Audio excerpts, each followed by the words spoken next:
kita kita tetap bisa mengutip dari orang kan. Cuman jangan lewat dari 25%. Gitu aja intinya. Ada ambang batas yang harus kita jaga. Terima kasih, Pak. Terima kasih Pak Nikolas tanggapannya. Dan setahu saya juga beberapa jurnal sudah punya kebijakan masing-masing ya Pak ya terkait penggunaan AI ya, sejauh mana penggunaan AI-nya. Jadi silakan nanti Pak Budi Hendaris bisa melihat ya Pak kebijakan di jurnal tujuan begitu, sejauh mana AI-nya bisa dipergunakan begitu Pak. Oke, berikutnya kita ke pertanyaan berikutnya dari eh, Bu Rifki Novriandana. Apakah ada rekomendasi untuk jurnal Trindex Scopus untuk bidang akuntansi gitu? Oke. Mungkin kalau rekomendasi bisa langsung dicek ya, Pak Nikolas ya, bisa di Scopus Source atau di Simago gitu. Atau ada tanggapannya, Pak Nikolas? Mungkin kita coba, boleh Pak?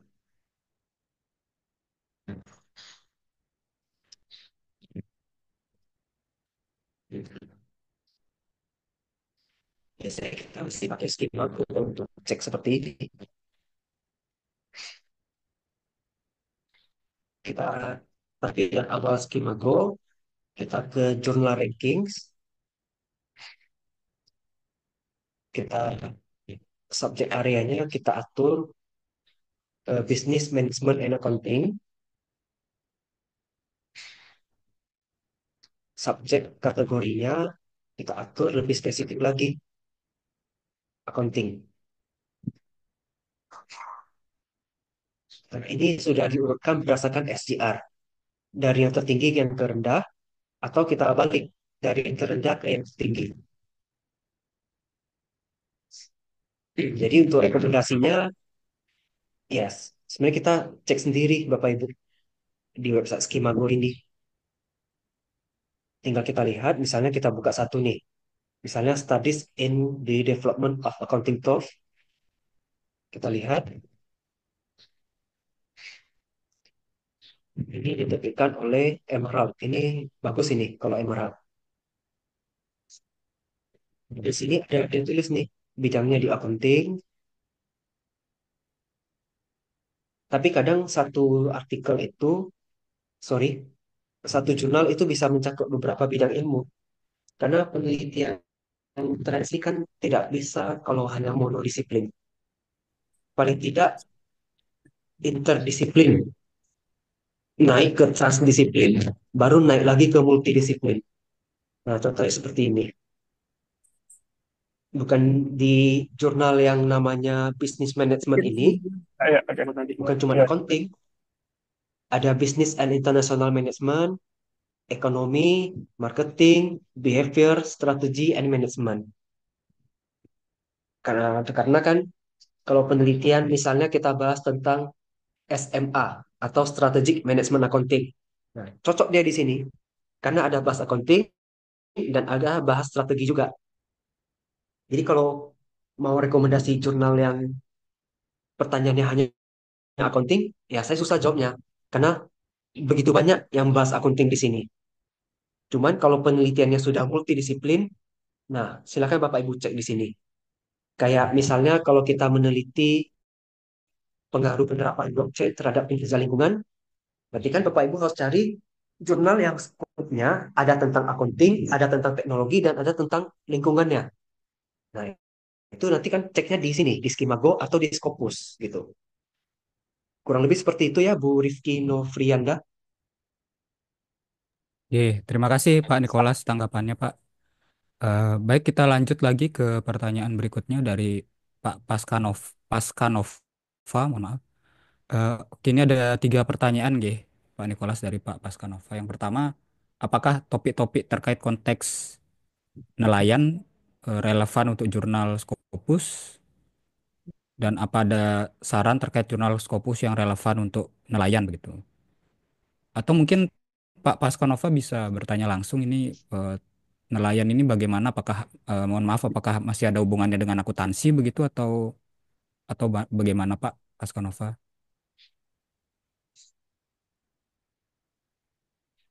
Oke. Oke. Yang pertama Pak Nikolas terkait konteks nelayan apakah relevan begitu untuk jurnal Scopus Pak? Ya. Terima kasih Pak atas pertanyaannya. Kalau untuk konteks nelayan, saya yakin pasti ada kalau di Scopus ya. Nelayan kan berkaitan dengan kelautan pasti. Misalnya sumber daya laut, atau bisa juga berkaitan dengan SDM nelayan. Jadi lihat dulu, ini nelayannya dalam bidang ilmu apa.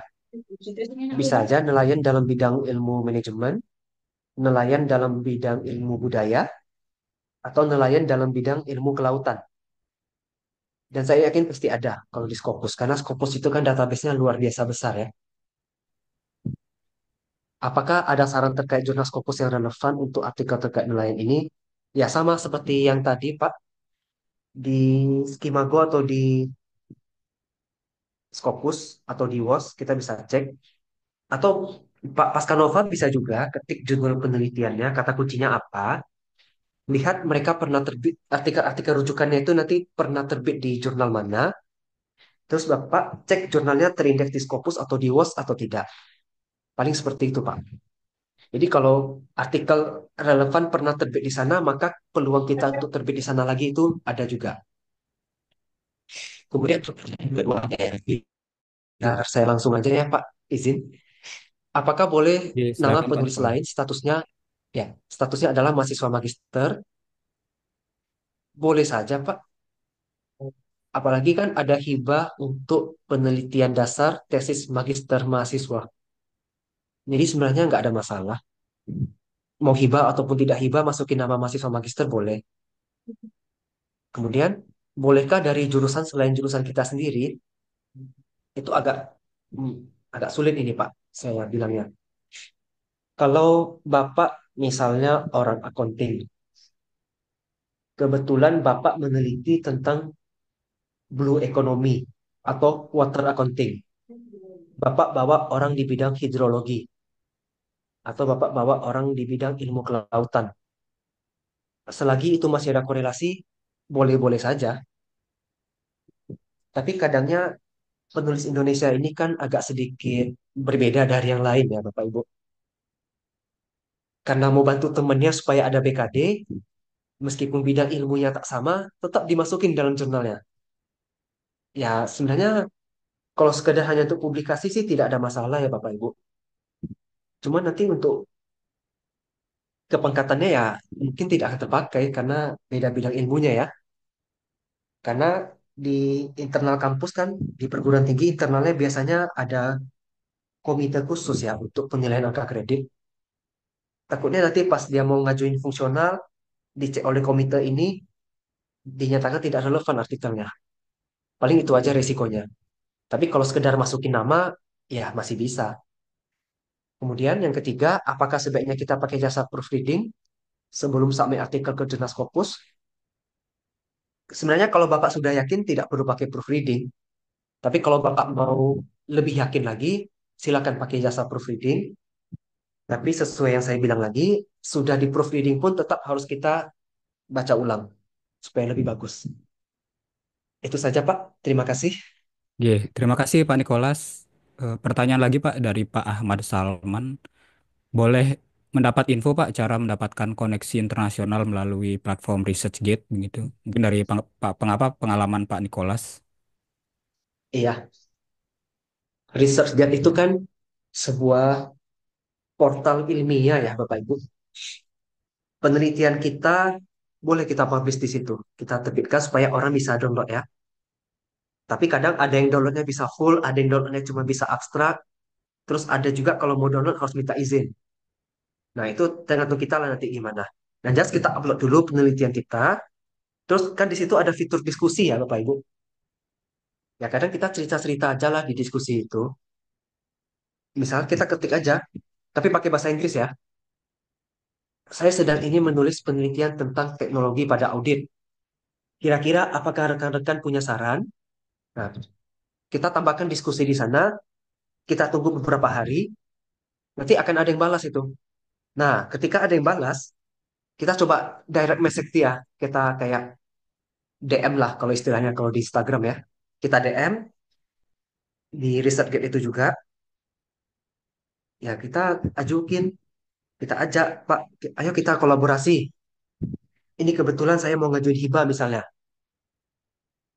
Kalau kita ngajuin hibah, campur kolaborasi internasional kan biasanya lebih diutamakan ya, lebih diprioritaskan. Yang mana tahu jodoh kita di sana kan bisa dapat menang hibah, dapat lagi relasi internasional. Nah, selain pakai ResearchGate, pakai juga LinkedIn.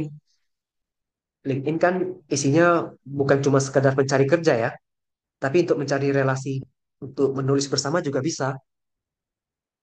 Dan portal-portal akademik lainnya juga saya yakin pasti bisa. Contohnya seperti Sinta. Kita kan misalnya melihat nih, kita kalau di Sinta kan kita bisa setting bidang ilmu yang kita suka. Saya sukanya bidang ilmu akuntansi lingkungan. Nanti ketika saya search subjek akuntansi lingkungan kan muncul tuh peneliti-peneliti yang membahas tentang akuntansi lingkungan. Saya cobalah, misalnya namanya si A. Si A ini dari perguruan tinggi ABC. Saya pergi ke website ABC, saya carilah nama si dosen A ini. Kadang kan di perguruan tinggi itu ada nampilin profil dosen, ada nampilin nomor HP atau paling tidak email. Coba aja, nasib-nasib aja mana tahu beruntung kan? Jadi seperti itu, mendapatkan kolaborasi. Terima kasih Pak. Oke, terima kasih Pak Nikolas. Semoga bermanfaat Ibu Bapak tips dan trik dari Pak Nikolas tadi. Mohon maaf Ibu Bapak karena keterbatasan waktu, saya masih ada dua pertanyaan ini Pak Nikolas di kolom chat. Setelah itu kita lanjut ke Prof. Teresia, nggih. Jadi mohon maaf Ibu Bapak karena keterbatasan waktu. Eh, Pertanyaan berikutnya dari Pak Maralus Samosir. Nah ini eh, beliau bertanya, beliau adalah dosen akuntansi baru 3 tahun, tapi saat ini saya sudah selesai S1 hukum dan sedang ongoing S2 hukum. Saya berencana ingin pindah dari akuntansi ke hukum dan berencana akan S3 hukum. Dalam konteks ini, jika ada case seperti ini, apakah pindah ke rumpun ilmu itu bisa dari akuntansi ke hukum begitu, maksudnya Pak? Untuk guru besar begitu Pak Nicholas.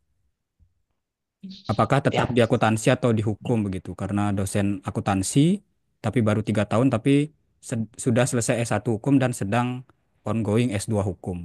Begitu Pak Nicholas. ya, terima kasih atas pertanyaannya Pak Maralus. Cukup kompleks juga ini ya sebenarnya. Kalau Bapak seorang dosen akuntansi dan nanti S3-nya akan ada di hukum, berarti prodi Bapak gimana? Eh, Mungkin Pak Maralusnya bisa langsung ini jelasin sebentar di sini. Iya. Mungkin Pak Maralus bisa langsung menjelaskan begitu Pak. Baik, Karena home base-nya belum terlihat ya, belum disampaikan apakah home Iya, base di akuntansi apa saya di belum tahu, hukum izin belum begitu. tahu Bapak, home base-nya, terus Pak Maralus silakan Pak disampaikan Pak. ya, Mungkin singkat saja izin Pak. Ya, Bapak mau terima kasih. bertanya. Kebetulan kan seperti yang saya sebutkan di chat, saat ini saya dosen akuntansi. Cuman dalam perjalanan itu, kayaknya lebih menarik di dunia hukum, begitu Bapak. Jadi saya ingin uh, pindah rumpun ilmu lah gitu, dan ingin berencana mau ngambil S3 hukum dan mau pindah nanti. eh, Sekarang memang fakultas atau rumpun ilmu yang diajarkan itu kan di fakultas akuntansi, di ekonomi gitu. Nah, maksud saya kalau ibaratnya sih, someday misalnya sebelum saya melangkah ini, eh, idealnya itu saya harus tetap di akuntansi kalau ingin mau mencapai guru besar itu, atau jika saya pindah di hukum itu, apakah ada kendalanya nanti, Pak? Artinya pindah haluan jadinya gitu, Pak. ya, oke Pak Maralus. Di perguruan tinggi Bapak, apakah ada prodi hukum?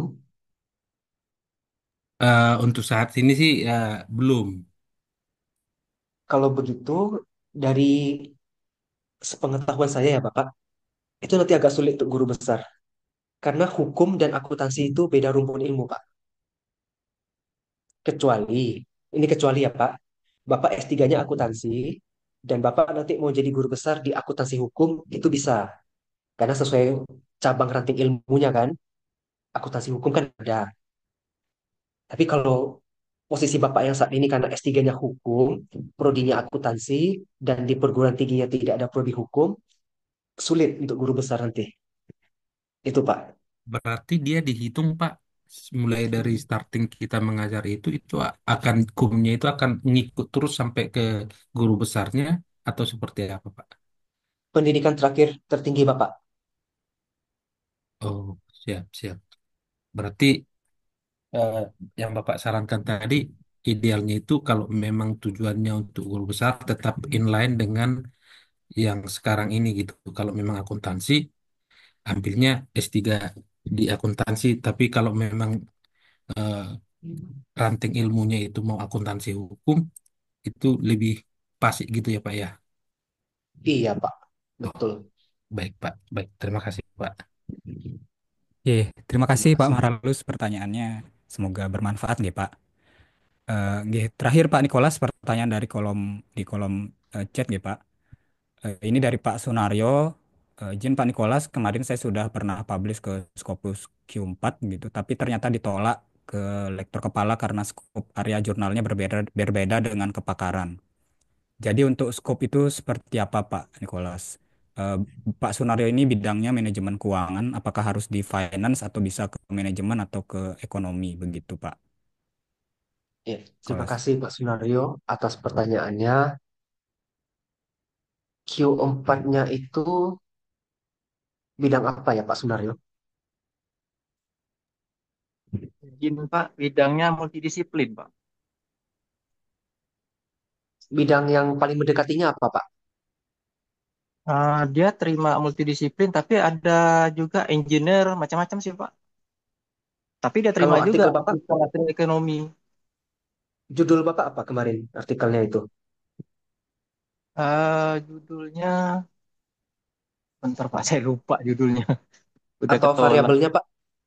Eh, Internasional ini Pak, internasional. Bentar saya buka di folder Pak. Oke. Kepakaran yang Bapak pilih untuk LK apa Pak? Di manajemen keuangan Pak. Ya, kayaknya memang kurang cocok Pak. Iya. Nah itu Bapak ngajar masalahnya mata karena kuliah apa? saya Mata kuliah sebagian yang Bapak besar ajar ada di akuntansi juga, akuntansi manajemen ngajar semua Pak. ada mata kuliah Ya, keuangan ya Pak? Seperti akuntansi keuangan atau manajemen keuangan. ada, ada. Nah, berarti dari segi pengajarannya sudah oke, sudah memenuhi. Berarti memang Ya. penelitiannya itu Pak. Nah, judulnya ini Hindari Pak, yang judulnya Impact of National Debt Burden of Indonesia Economic Stability. itu lebih ke arah ekonomi makro Pak daripada keuangan. Iya,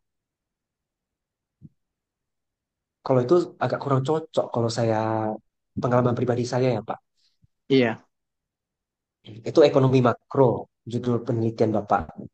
Sementara Bapak kan prodinya di akuntansi atau manajemen ya. Iya. Berarti kalau di akuntansi atau manajemen keuangan itu lebih kepada yang mikro Pak. Oh, jadi harus dalam skop yang paling kecil Pak ya. Skop di skopusnya Spesifik. itu di finance. Berarti skop di Iya. skopusnya harus di finance. Tidak boleh manajemen atau ekonomi gitu.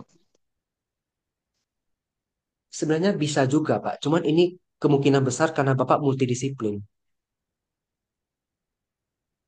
Oh gitu. Artikelnya juga. Cuman kemarin dia tolaknya Apalagi, bukan karena artikelnya Pak. Bukan artikelnya heeh, lolos, cuma skop jurnalnya yang tidak lolos katanya. iya Pak, karena skop jurnalnya itu menerima multidisiplin. Multidisiplin ini kan ibarat seperti gado-gado ya Pak. Terlalu banyak yang dia ini, sehingga kadang reviewer itu kan persepsinya berbeda-beda Pak. Mereka menganggap ini nggak relevan, nggak cocok untuk jadi fungsional kita. Takutnya begitu Pak. Karena isi pikiran dari reviewer kita tak bisa tebak Pak. Nah itu makanya pusing lagi Pak sekarang cari artikel buat upload lagi. Iya. Bapak ini pendidikan terakhirnya apa Pak? Saya masih S2 Pak. Lagi jalan S3 sih. Tapi belum mulai. Berarti kan Bapak pakai jalur yang Scopus ya. Iya, Ya, bisa Pak. Cuman rencana ya saya memang tantangannya ya lebih berat Pak. itu makanya rencana saya kalau sudah keluar jabatan baru saya lanjut ke S3 gitu. Karena memang tak boleh ngajukan jabatan pada saat sekolah kan. Iya, karena tugas atau izin belajar ya. Iya, makanya Pak ini kayaknya kalau nunggu, nggak tahu sarannya seperti apa Pak, mungkin mohon saran supaya mungkin bisa dalam tahun 2025 bisa publish. Kalau publish, ya Bapak buat artikel yang memang sesuai dengan ranting ilmu Bapak. Terbitnya pun di tempat yang Scopus yang memang jelas tertulis bidangnya, skopnya tertulis financial management gitu atau financial accounting. Oke, oke Pak. Terima kasih Pak. Ya, sama-sama Pak. Oke, terima kasih Pak Sunaryono, semoga membantu nggih Pak tanggapan dari Pak Nikolas tadi. Ibu Bapak, mohon maaf karena keterbatasan waktu untuk diskusi dengan Pak Nikolas. Mohon maaf saya harus akhiri nggih. Terima kasih Pak Nikolas atas jawaban, atas perspektif dari presentasinya. Untuk materi Pak Nikolas sudah saya bagikan nggih Ibu Bapak di kolom komentar, dan juga sudah ada tautan untuk mengisi daftar hadir dan informasi terkait jika ada Ibu Bapak yang memerlukan sertifikat begitu dari kegiatan ini. Nanti silakan Ibu Bapak bisa cek di kolom komentar nggih.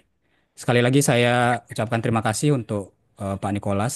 Semoga sukses selalu ya Pak. Salam sehat dan semoga bisa jumpa lagi di kegiatan-kegiatan berikutnya nggih. Terima kasih banyak Pak Nikolas atas presentasinya Pak. Ya, terima kasih juga kepada Pak Putu Sukma dan Panitia IKMA yang sudah ini, terutama Bu Lucy ya yang mengundang sama Bu Juliana. Ya, terima kasih banyak atas kesempatannya. Saya pun jadi belajar lagi nih. Ya. Oke, terima kasih Pak Nikolas. Semoga sehat selalu Pak. Baik Ibu Bapak, kita lanjutkan ke pemateri kedua nggih, Ibu Prof. Teresia Dwi Hastuti. Apakah Ibu Teresia sudah hadir? Ya, sudah Nggih. Bapak. Selamat siang Ibu Prof. Teresia. Bagaimana kabar Selamat Bu? siang. Kabar baik selalu, tapi agak flu nih ya. Suaranya agak serak-serak. Nggih, semoga sehat selalu nggih Bu. Ya, amin. Nggih. Nggih, baik Ibu, silakan bisa menyampaikan presentasinya nggih Bu. Untuk waktu presentasi 45 menit nggih. Oke, silakan Ibu Prof. Teresia. Baik, terima kasih. Saya Terima izin kasih share Ibu. dulu ya materinya.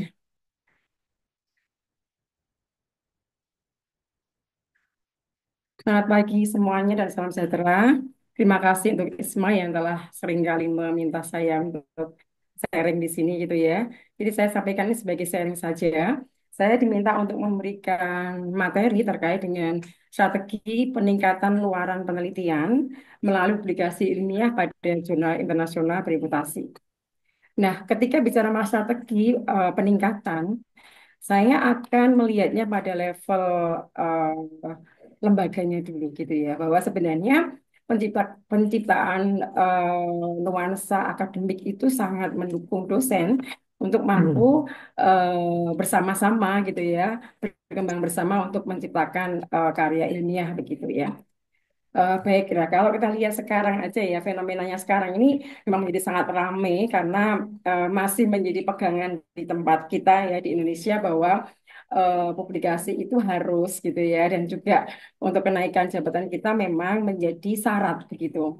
Sehingga dari kita mau tidak mau begitu ya dipaksa untuk dipaksa akhirnya terbiasa nih kalau saya ya, dipaksa akhirnya menjadi terbiasa untuk melakukan penelitian dan juga kemudian mempublikasikan karya ilmiah kita di jurnal bereputasi begitu.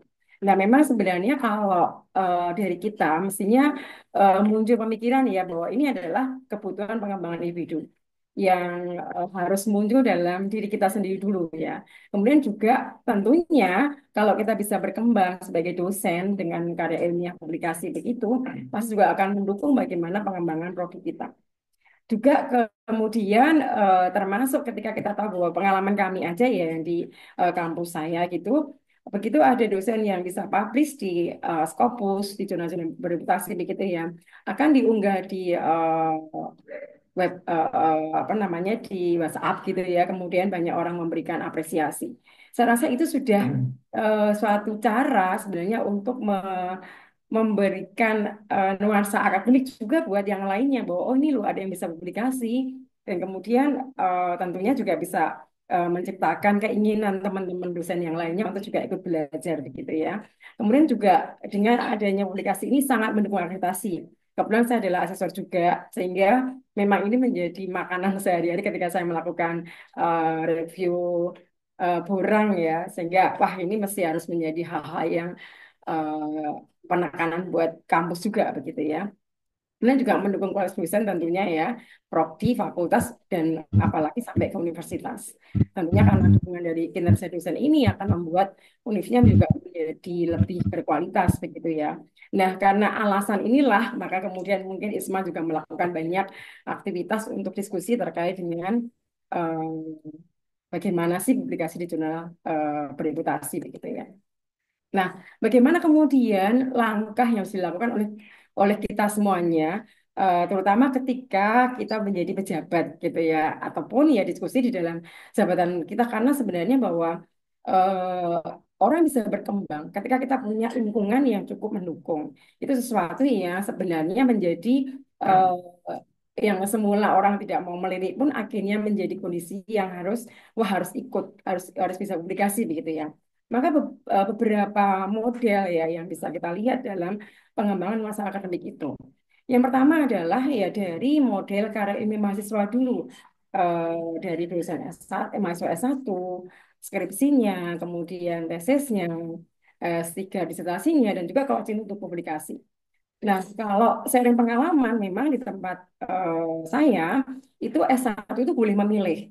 Jadi boleh memilih untuk apakah skripsi atau publikasi. Dan tentunya dosennya menjadi tulang punggung di situ ya. Karena kalau publikasi nama dosen harus ada dan dosennya harus benar-benar mengoreksi dengan sampai ke level nanti dia harus scan plagiasinya juga apa namanya bebas ya di bawah 20% gitu. Demikian juga dengan tesis, tesis juga ada kewajiban untuk publikasi. Dan levelnya dari leveling ya kalau kalau S1 adalah mungkin jurnal Sinta dulu yang mungkin bisa 3, 4, eh, 3, 4, 5, 6 gitu ya. Kalau yang S2 sudah mulai ke level bisa ke Scopus, kemudian bisa ke Sinta 1, 2, atau ya 3 masih dimungkinkan. Disertasi kemudian juga ditekankan pada Scopus begitu. Ini sebenarnya sudah menciptakan nuansa akademik dalam suatu perguruan tinggi yang kemudian dosennya harus punya tanggung jawab yang cukup tinggi di situ ya. Kemudian harapannya adalah ini bisa mampu membimbing. Nah, gimana anak dosen mau membimbing? Tentunya harus ada penugasan dari prodi ataupun dari fakultas. Dan penugasan bukan hanya kosong penugasan, tapi juga harus ada penciptaan nuansa akademik bagi dosen sendiri bahwa dia harus mampu. Ketika dia bisa membimbing, dia harus punya kemampuan juga untuk publikasi gitu. Dan ini memang ada proses yang harus dibuat oleh kelembagaan begitu. Nah, kemudian bagaimana kelembagaan ini bisa mensupport yang menciptakan kondisi-kondisi yang sebenarnya itu membuat dosen jadi terpacu, terkondisikan untuk melakukan publikasi tersebut gitu ya. Yang beberapa yang kalau saya konsultasi atau diskusi ya, atau lebih ke ya sharing-sharing gitu dengan beberapa tempat di perguruan tinggi ya. Yang pertama tentunya adalah bagaimana dosen ini mampu ke sana, tentunya harus ada langganan ya. Itu terutama yang di perpustakaannya punya langganan jurnal-jurnal bereputasi sehingga untuk akses ke sana tidak sulit. Ya kita mau mencari jurnal yang seperti apa di jurnal-jurnal Scopus terutama ya yang bereputasi gitu ya ataupun Sinta yang tinggi gitu ya.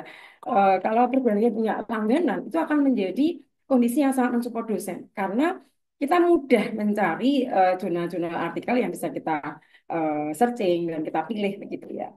Yang kedua juga ada proses gitu ya ketika dalam perkuliahan misalkan taruh ada seminar yang memang ini membutuhkan diskusi. Kalau S2, S3 pasti ya selalu akan ada bedah artikel gitu ya. Itu membuat pengkayaan karena kalau kita mereview artikel itu akan membuat kita jadi berpikir mana lemahnya, mana lebihnya.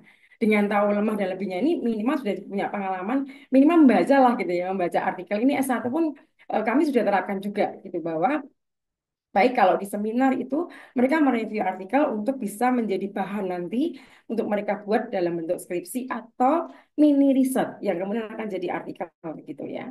Nah ini sebenarnya kondisi kondisional yang sebenarnya tanpa disadari atau memang dikondisikan ya untuk membuat orang menjadi oke, saya akan ada pada proses di situ.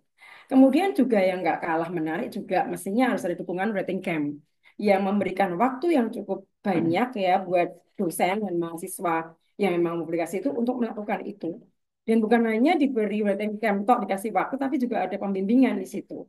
Ya, maka ada pelatihan yang relevan terkait dengan publikasi. Gitu. Jadi memang karena kita dosen ya, kebanyakan dosen itu sibuk sekali, apalagi kalau kita udah mulai ngajar, kadang-kadang kita berpikir bahwa aduh waktunya kurang, kapan kita mau publikasi nggak ada.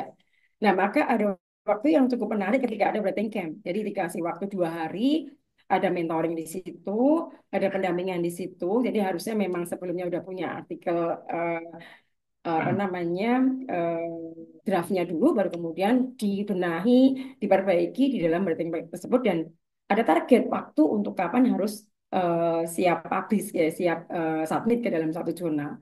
Ini kondisi yang sebenarnya sangat dibutuhkan oleh dosen untuk melakukan itu. Kemudian juga ada mentor untuk dosen-dosen muda dalam berpublikasi. Ini kalau pengalaman tempat kami sangat sangat berdampak ya.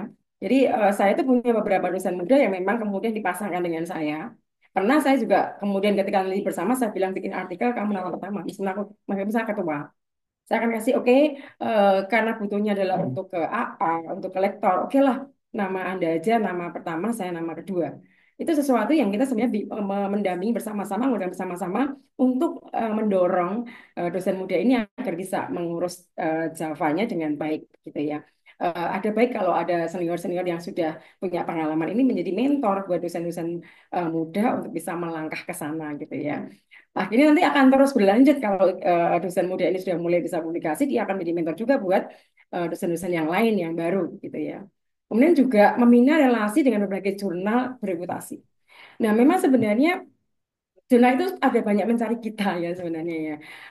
Cuma caranya untuk menemukannya yang kadang-kadang tidak mudah. Kalau kita sudah punya, sebenarnya kita sudah punya beberapa apa namanya kayak eh, indeks Scopus, kemudian juga di Publon, itu sebenarnya kita sudah membuat rekod kita di situ.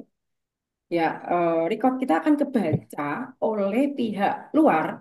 Ya, kemudian dia akan kalau kita udah publikasi di jurnal Scopus ya umumnya, dan kita udah punya Publon di situ, kita punya indeks Scopus di situ, udah punya beberapa yang kita buat, dan apa yang sudah kita tulis itu akan terekam semuanya, sehingga mereka bisa mencari kita karena kita punya record di situ.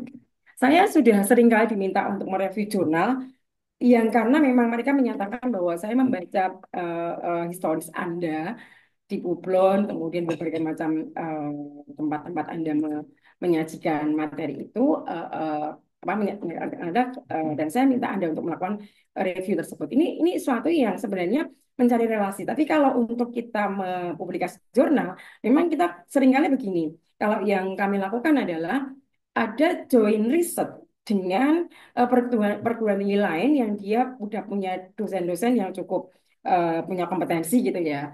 Nah, ini joint riset bersama-sama. Kemudian kalau sudah kita akan bikin artikel dan ini dosen yang luar yang sudah sering kali publikasi itu akan menjadi mentor buat kita. Itu menarik kalau bisa demikian.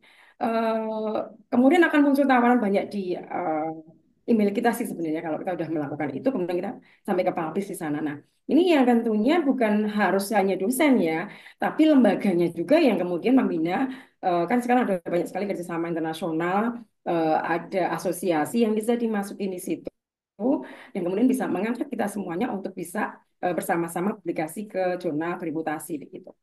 Kemudian juga peningkatan dosen ya menjadi review jurnal ini akan mengembangkan jejaring. Kalau kita punya jejaring ini kemudian akan dicari terus sih. Ya, sampai sekarang ini masih ada yang harus Januari nanti harus saya submit ya untuk review yang ada. Karena memang dengan kita sering menulis dan kita sering mempublish apa yang kita buat itu sebenarnya memang sudah membuat record kita ya di situ sehingga ada banyak yang mencari. Pengalaman teman-teman saya yang baru sekali publish pun dia sudah diminta menjadi reviewer. Ya publish di jurnal ilmiah apa bereputasi udah diminta ini pengalaman kemarin teman saya yang baru lulus S3 itu sudah cerita ke saya bahwa iya Bu saya juga diminta mereview. Ya mereka akan mencari tahu kita lewat karya kita di dalam artikel yang kita buat di situ. Ini akan menjadi langkah ya yang cukup baik buat kita nantinya. Nah, kemudian bagaimana dengan pendanaan? Ini banyak pertanyaan sebenarnya ya kalau bicara masalah pendanaan. Nah, pengalaman juga dengan sharing beberapa teman juga dari berbagai macam perguruan tinggi, baik itu nasional maupun internasional gitu ya. Ada beberapa yang model bahwa ada dukungan subsidi publikasi pada jurnal bereputasi. Saya pernah punya pengalaman itu juga ya, ketika saya punya publikasi, saya bisa dapat cukup lumayan untuk bisa saya buat mendanai publikasi tersebut. Kemudian juga ada cara lain, mungkin dengan cara mengajukan proposal hibah. Dengan salah satu outputnya adalah jurnal publikasi. Dari situ kemudian agar kan kadang-kadang orang gini, gimana bisa bikin proposal hibah ya? Kita nggak punya pengalaman. Nah, ada klinik proposal di mana di situ ada teman-teman yang cukup kuat dan sering mendapatkan hibah yang menjadi mentornya. Ini sesuatu yang cukup menarik karena kemudian membuat dosen-dosen yang tidak berani mengajukan hibah menjadi semangat di situ. Ya, kita sampaikan bahwa ini yang penting membuat dulu masalah hasilnya diterima apa tidak adalah itu lebih ke pengalaman untuk dilakukan gitu ya. Dan terus kalau misalnya ditolak pun ya jangan kecil hati, harus terus maju karena ada klinik proposal yang akan terus membina di situ gitu ya. Kemudian juga pembentukan mentor proposal. Nah, terkadang kalau klinik itu kan mintanya sudah ada proposal, tinggal kemudian di supervisi gitu ya. Tetapi kalau membentuk proposalnya ini kadang-kadang juga butuh mentor lagi sama seperti penelitian tadi ya. Sama seperti tadi bahwa ini harus ada teman yang memang senior yang sudah sering punya pengalaman yang mengajak teman-teman dosen muda untuk ikut terlibat dalam penelitian yang ada dan pengajuan hibah beberapa hibah internasional maupun nasional. Jadi kalau pengalaman saya adalah saya sampai mengajak mahasiswa karena memang saya dapat Erasmus ya apa namanya pendanaan dari luar negeri ya. Erasmus yang ini merupakan kombinasi antara 6 perguruan tinggi Indonesia dan 2 perguruan tinggi dari Eropa, ya Belanda sama Belgia.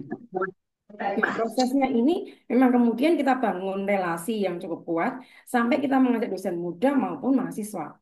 Nah, harapannya adalah mereka jadi punya pengalaman relasi dengan teman-teman dari luar negeri sehingga kemudian kita berharap relasinya akan menjadi mengenalkan mereka juga untuk dengan teman-teman dari luar negeri. Itu yang kemudian juga bersama-sama bagaimana menciptakan proposal ya kemudian harapannya bisa lolos ke hibah di situ. Atau juga ke hibah dikti ya dan juga sekarang ada kedirdikan dan sebagainya. Harapannya dengan cara itu akan membuat nuansa akademik tadi terjadi di dalam perguruan tinggi kita. Kemudian juga mendorong mahasiswa S2, S3 untuk dapat hibah pasca dan hibah doktor dengan output pasif publikasi. Nah, tahun ini saya mendapatkan 2 hibah pasca, 2 mahasiswa saya di S2 yang bisa dapat hibah dan ini terakhir untuk apa namanya unggah laporan akhir, mereka sudah publish di jurnal Q2 ya, Sinta 2 sorry, Sinta 2.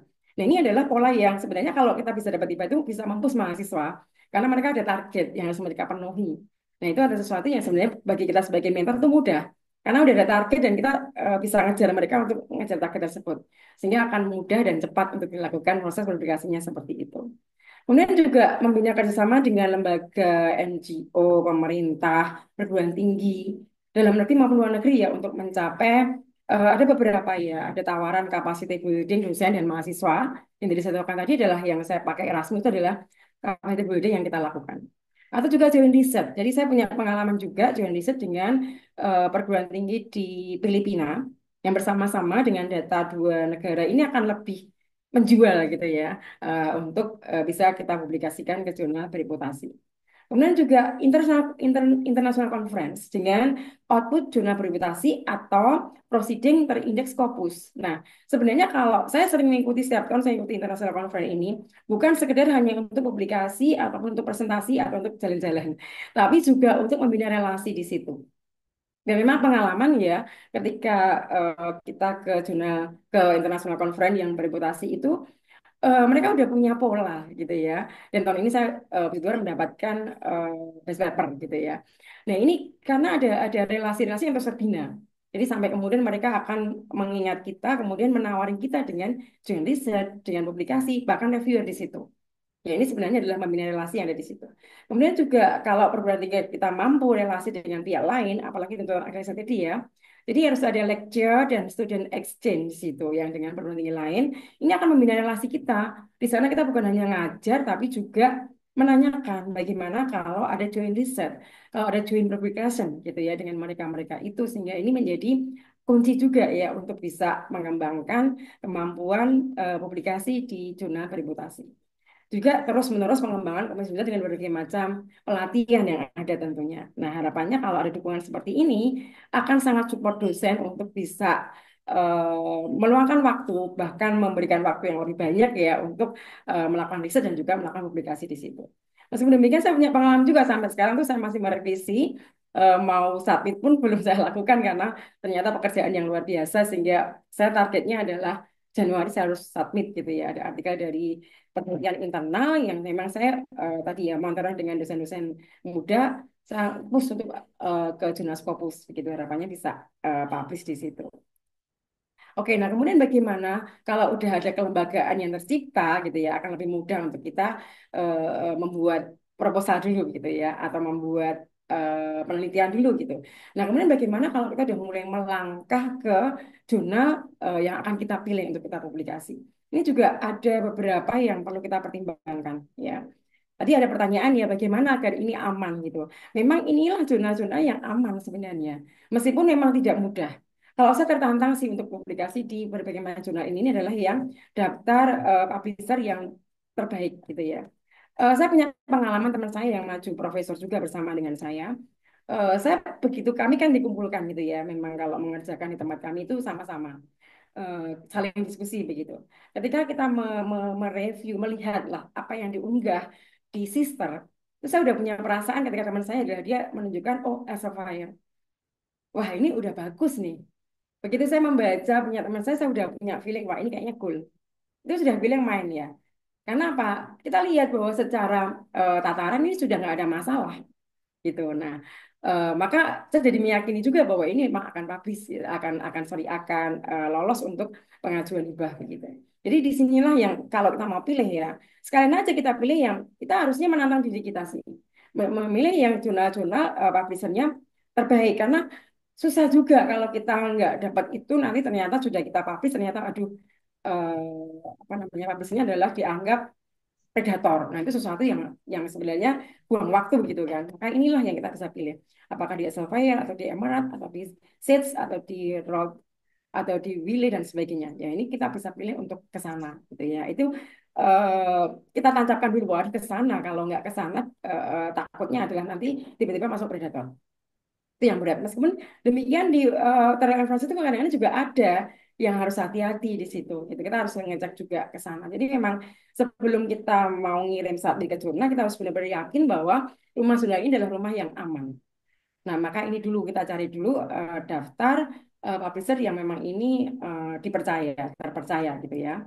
Kemudian juga bagaimana kemudian kalau kita sudah menemukan itu, nah ini kiat kalau kita mau publikasi itu yang pertama adalah tadi ya atmosfer lab yang kondusif untuk publikasi. Jadi memang kita harus memilih. Jadi lihat track record publikasi dari suatu grup riset atau pembimbing. Ini benar-benar sangat membantu. Nah, pengalaman saya ini ketika saya S3, saya di Undip S3-nya, ya saya melihat ini Prof ini beliau itu sangat rajin publikasi. Nah, dan sangat pakar di situ. Saya memilih beliau dan beliau bersedia gitu ya. Beliau oke gitu. Nah, betul juga ketika saya udah mulai membuat mini riset gitu ya. Beliau udah bilang, Mbak punya nggak artikel? Tak bantu untuk publikasi. Ya, sampai saya dapat 2 artikel Scopus karena beliau. Jadi beliau cuma Mbak tak kasih ini, silahkan ngirim di sini, silahkan lakukan ini gitu. Terus kalau ada revisi, per kayak gini revisinya gimana? Oh ini cukup gini-gini silahkan dilakukan. Nah ini sesuatu yang benar-benar waktu itu adalah privilege saya ya. Teman saya beberapa nggak dapat yang kayak gitu gitu. Kok dapat ibu bisa 2 kali dan itu sangat dibantu oleh pembimbing gitu ya. Ini contoh bahwa kita bisa harus memilih juga kalau kita punya semangat kita yang cari gitu ya untuk kita menemukan seperti itu. Kemudian memang kita harus punya pemikiran bahwa kita harus punya siapa yang tidak punya tidak akan bisa memberi. Itu menjadi moto kita ya. Jadi kalau kita cari yang punya agar beliau bisa memberi. Dan kalau kita udah punya, kita harus bisa sharing juga kepada yang lainnya. Itu menjadi sesuatu yang saya rasa adalah langkah strategis ya yang kita bisa ambil di situ. Oke, kemudian yang kedua adalah kualitas penelitian kita juga. Jadi memang kita harus hati-hati dalam meneliti. Sekarang sangat ketat ya dalam konteks data pun ya. Jadi kemarin mahasiswa saya ngirim pun dia ada beragam permintaan yang harus dipenuhi karena ini data apa ya datanya ini diminta untuk benar-benar bahwa dia datanya itu real gitu ya. Itu ada permintaan hanya saatnya itu sudah ada permintaan seperti itu. Kemudian juga ini ya yang utama adalah kebaruan dari artikel kita harus ada. Pengalaman saya terkait dengan di sini ketika mengajukan profesor, memang sangat dinilai terkait dengan kebaruan. Jadi saya tuh pengalaman saya waktu itu saya merevisi karena ada pertanyaan kebaruannya apa. Untungnya memang sebenarnya sudah ada, cuma mungkin menguji saya kali ya. Jadi diminta revisi untuk menunjukkan kebaruannya. Nah, saya tinggal menyampaikan bahwa oh halaman ini kalimatnya demikian, menyatakan demikian dan sebagainya. Ini novelty-nya padahal muncul dalam artikelnya adalah novelty itu sudah ada kata-kata itu, tapi mungkin memang diuji gitu ya untuk bisa tahu. Nah, menjadi syarat yang utama ketika kita mengajukan artikel kita yang udah publish ini kebaruan itu harus ada. Nah, itu menjadi penting. Kemudian juga metodologi penelitian yang valid. Yang tadi saya sampaikan di depan tadi mahasiswa saya S1 mau ke Scopus ya. Kita push gitu ya. Dia Bu diminta macam-macam untuk ngirim A dan sebagainya. Udah kirim aja. Termasuk beberapa hal yang data-datanya udah kirim aja kalau memang itu menjadi kepentingan yang ada. Gitu. Jadi memang harus benar-benar punya kualitas maupun kualitas yang bagus di situ. Yang ketiga adalah kualitas tulisan yang baik. Nah, bagi editor dan reviewer, kualitas itu adalah mencerminkan kualitas sains yang dimiliki dalam diri kita yang tertuang dalam artikel. Nah, memang tadi juga saya mendengar ada pertanyaan juga bahwa saya pun masih proofreader karena saya pengen berharap bahwa kalimat bahasa Inggrisnya itu cukup bagus gitu dan bisa mendapatkan sisi lain dari teman saya yang mereview terkait dengan konten maupun bahasa.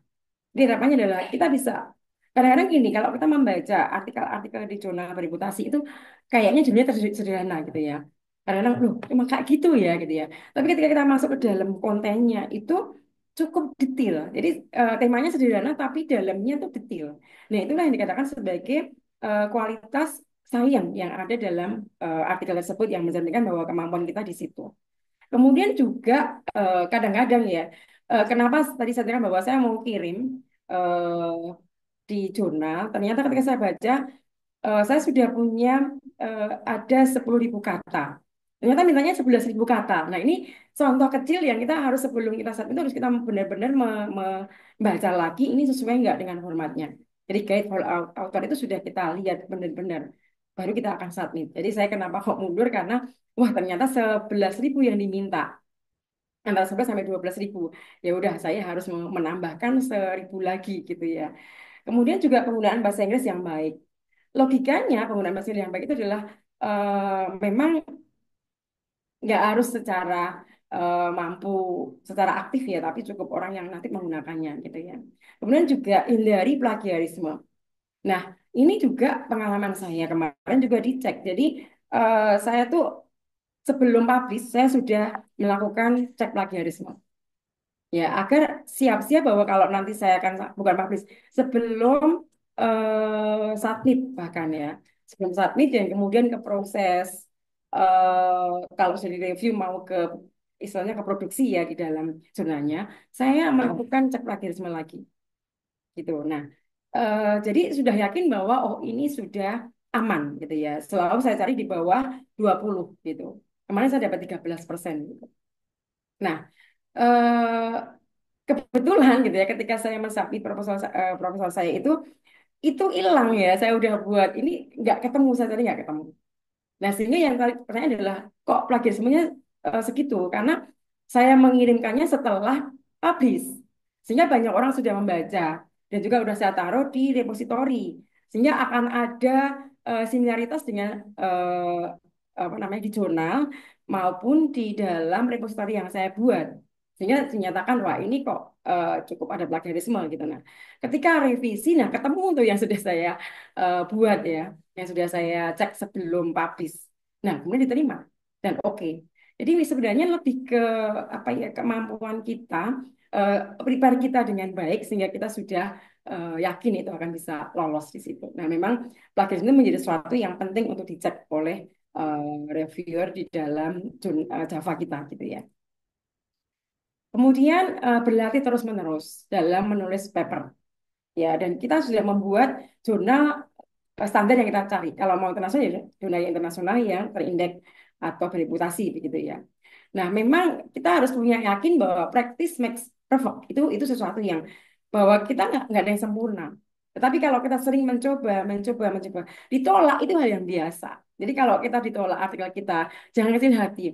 Biasa, nggak apa-apa. Berarti ada syukur-syukur ketika ditolak itu ada kiriman hasil reviewnya. Kenapa? Itu menjadi masukan yang bagus buat kita.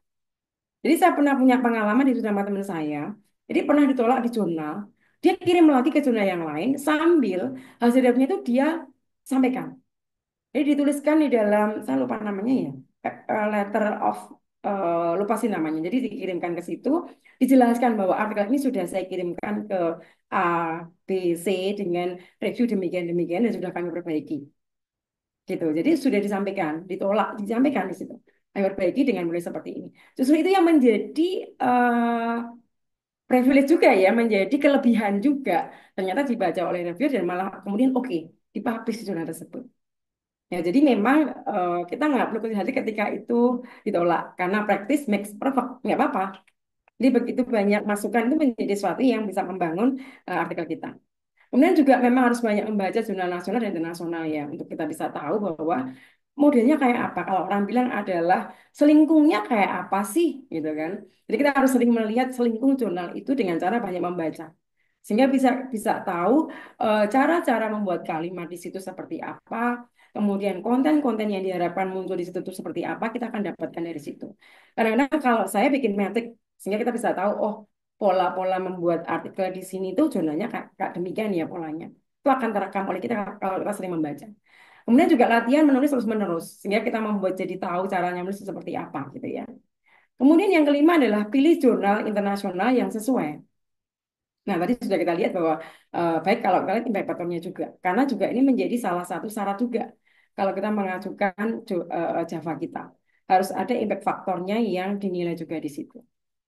Oke, nah ini contoh ya. Jadi contoh bagaimana kalau sebelum kita publish, sorry, sebelum kita submit, kita sudah lihat dulu jurnalnya seperti apa. Ini adalah saya lihat di eh, Scopus ya. Jadi kita bisa memunculkan seperti ini. Jadi kita tahu dulu, oh iya ini Q1. Ya, kemudian juga di Simagunya juga bisa kelihatan. Kemudian kita bisa cari, kalau saya pengalaman adalah begitu saya udah suka dengan jurnal ini, saya akan mendownload artikel-artikel di jurnal tersebut. Untuk tadi untuk mengetahui bahwa, oh iya, ini pola-polanya itu demikian, gitu ya. Untuk bisa mengetahui bahwa ada selingkung jurnalnya demikian. Dan juga nggak lupa juga untuk mendownload panduan di dalam membuat tulisan.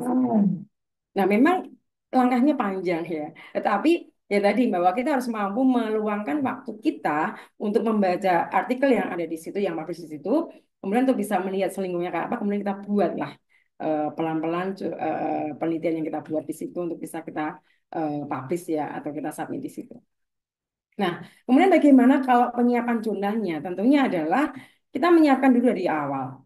Nah, tadi katakan bahwa kalau ada tempat writing camp, kalau ada tempat untuk diskusi bersama, kalau kita sudah punya manuskripnya awal ya kita sudah siapkan itu sebenarnya kita mencari tempat-tempat yang kita bisa untuk mendapatkan masukan gitu. Maka kadang-kadang kita juga harus ke penyiapan manuskrip revisi. Jadi perlu untuk bagaimana sih kalau udah ada seperti ini nanti akan ada diskusi dari reviewer. Nah, kita pertama kan ke redaksionalnya dulu ya. Jadi ke redakturnya di sana dulu. Apa sih syarat-syarat administrasinya yang harus kita penuhi dulu. Nah, kita coba kalau kita ikut writing camp, kita ikut mentor, itu akan ditanyakan, akan dicek. Itu akan menjadi kekuatan buat kita untuk, oh harus saya revisi lagi.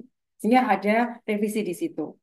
Kalau sudah revisi kita lakukan dari writing camp atau dari diskusi dengan senior yang lebih pakar gitu ya, kemudian kita harus melakukan penyiapan corrected proof. Jadi kita melakukan proofreader artikel kita, kemudian kita siapkan untuk kita buat gitu. Baru kita yakin, kemudian kita cek plagiarisme agar bisa kemudian menampilkan artikel kita yang sudah lolos plagiarismenya, kemudian juga sudah memenuhi koridor atau tatanan panduan yang ada, dan juga sudah direview oleh pihak lain gitu ya. Nah, ini akan siap kita ajukan ke dalam kesubmit submit kepada jurnal bereputasi di situ. Nah, ada hal juga yang perlu kita cermati. Ya, kadang-kadang kita juga tadi di awal saya sampaikan bahwa kadang kita itu menjadi udah siap jurnalnya ternyata dinyatakan predator. Nah, maka sebelum kita memilih jurnal, submit ke jurnal, kita harus cek juga ke dalam laman Dikti. Jadi kita harus sering-sering cek ke sana karena kan itu setiap saat akan berubah gitu. Jadi saya juga lakukan ini. Jadi kita melihat bagaimana laman itu menyampaikan di situ. Jadi ada keterangan di situ. Jurnal harus dihindari. Maka kita bisa lihat ini ada daftarnya.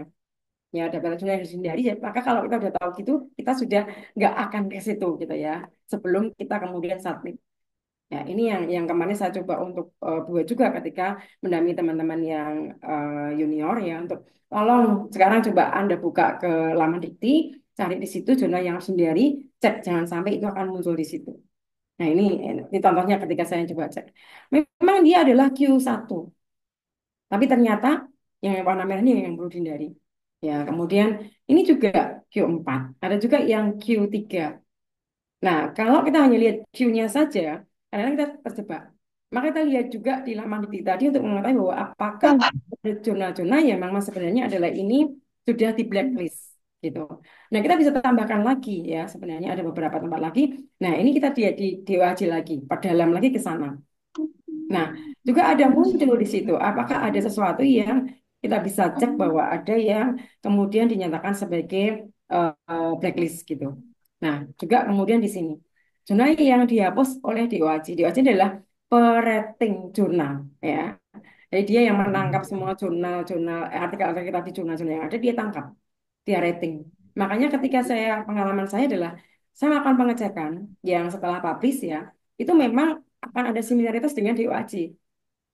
Nah, itu juga muncul kenapa? DOAJ adalah jurnal yang memang pengelola pengelola apa ya? Pengelola yang memang dia akan menilai artikel-artikel dari jurnal yang publish untuk dia nilai di rating di situ. Nah, dicek juga di sini apakah ada yang dihapus dari situ. Kalau dihapus ya berarti nanti kita nggak harus publish di situ, nggak boleh publish di situ karena udah dihapus gitu ya. Kemudian juga cek lagi di Jeffrey Bells list. Nah, ini beberapa yang akan muncul nanti potensial predator jurnal dan publisher. Itu akan dimunculkan di situ. Nah, kita harus hindari dulu. Sehingga nanti kita yakin bahwa jurnal yang kita publish ini, artikel yang kita publish ini adalah benar-benar yang di jurnal yang aman gitu. Itu awalnya dulu. Karena terlanjur kita publish kalau kemudian terblacklist sesuatu yang sangat sayang ya. Karena kita nggak bisa tarik lagi di situ. Dan kita harus membuat baru lagi untuk bisa mengurus berbagai macam kebutuhan yang kita buat. Nah, kemudian bagaimana kita menghadapi berhadapan dengan reviewer dalam satu jurnal. Gitu. Tentunya kita lihat dulu pemeriksaan diri sebelum submit. Tadi sudah sampaikan tadi ya dari berbagai macam jurnal tadi. Yang pertama adalah apakah jurnal ini cocok dengan artikel saya. Pengalaman saya, cara menolak halus dari jurnal itu adalah tidak sesuai dengan area. Itu saya udah ada 3 kali yang ditolak Iya. dengan demikian. Gitu. Jadi memang terkadang itu penolakan halus atau memang benar-benar nggak sesuai dengan skopnya. Jadi memang kita harus hati-hati, kita cek dulu apakah artikel kita ini cocok di jurnal tersebut. Gimana caranya? Kembali kita akan melihat berbagai macam artikel yang sudah publish di situ.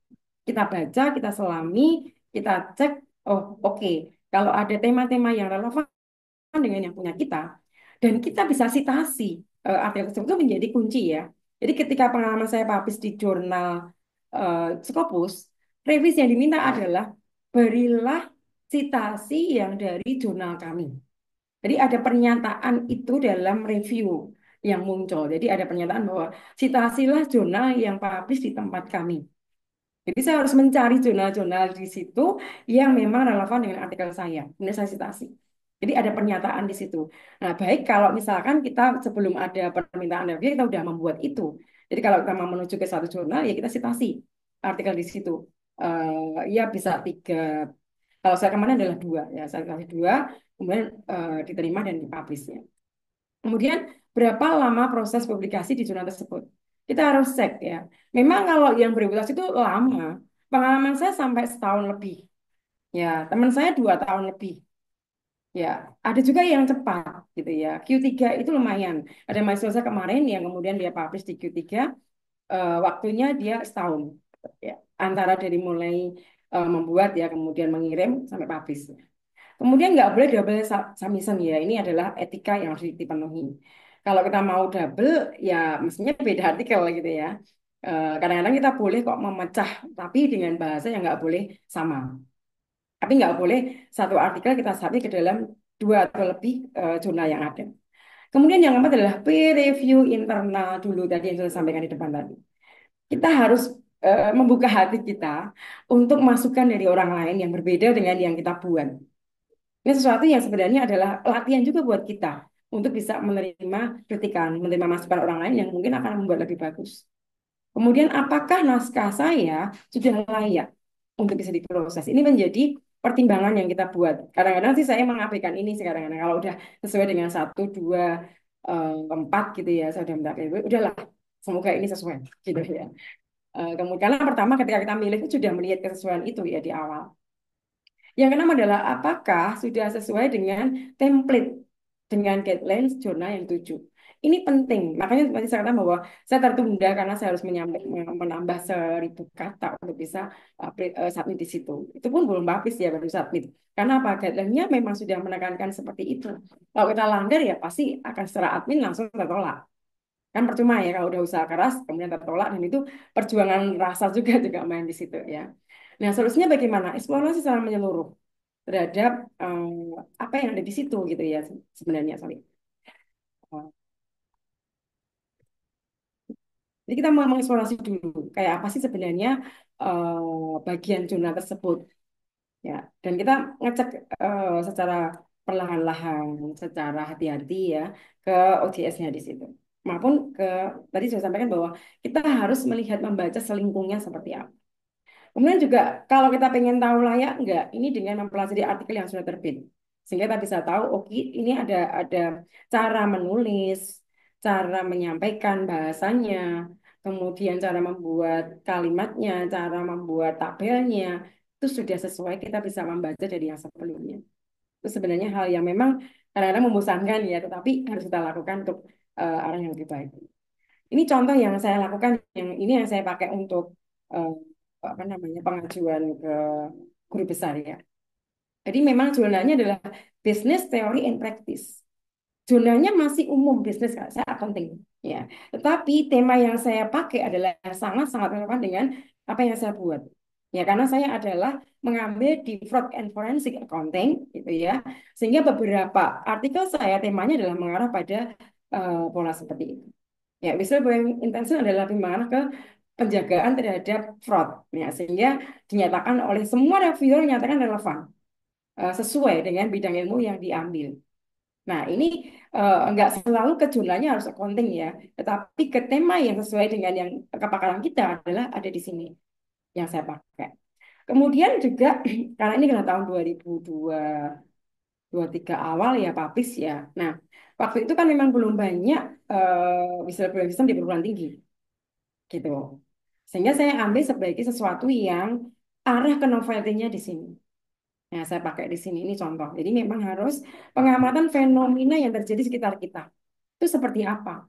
Contoh yang saya lihat kan, oh banyak whistleblowing system itu dibuat di perusahaan. Tapi sangat kecil, jarang bahkan, bahkan nggak ada pada waktu saya menulis ini. Nggak ada di perguruan tinggi. Dan ini memang saya tunjukkan ketika ditanyakan oleh reviewer, kenapa Anda nyatakan sebagai novelty? Saya tunjukkan di tahun-tahun tersebut ada banyak artikel tentang whistleblowing, tetapi nggak ada yang di perguruan tinggi. Nah, itu saya tunjukkan beberapa artikel sebelumnya, gitu. Nah, itu kemudian diterima oleh reviewer, ya. Jadi memang kita harus lihat fenomenanya itu apa, sehingga kita muncul ide baru. Oh ya, ini sesuatu yang kita bisa pakai sebagai novelty. Kemudian juga memperhatikan fenomena ekstrim bahkan kadang-kadang yang perlu kita lihat ya. Kalau yang sekarang kan tidak ada lagi pandemi ya, maka saya juga katakan ya, jangan pakai pandemi lagi karena sudah lewat. Tapi apakah ada sesuatu yang menarik yang sekarang ini berkembang pesat? Kita bisa ambil itu sebagai fenomena yang akan kita bisa pakai sebagai penelitian kita. Misalkan sekarang rame-rame sustainability. Nah, saya mengambil ini yang terbaru penelitian saya, sustainability audit. Itu sesuatu yang fenomenal. Sustainability-nya fenomenal. Auditnya ini yang menjadi sesuatu yang baru. Saya cari, ketemu pola. Ini saya dengan teman-teman saya sama ini ya, karena satu tim ya, mencoba mencari penelitian, mencari artikel, membuat penelitian di situ. Ini masih proses pengumpulan data ya. Jadi kita harus lihat fenomena yang menarik, yang baru itu apa yang kita bisa ambil.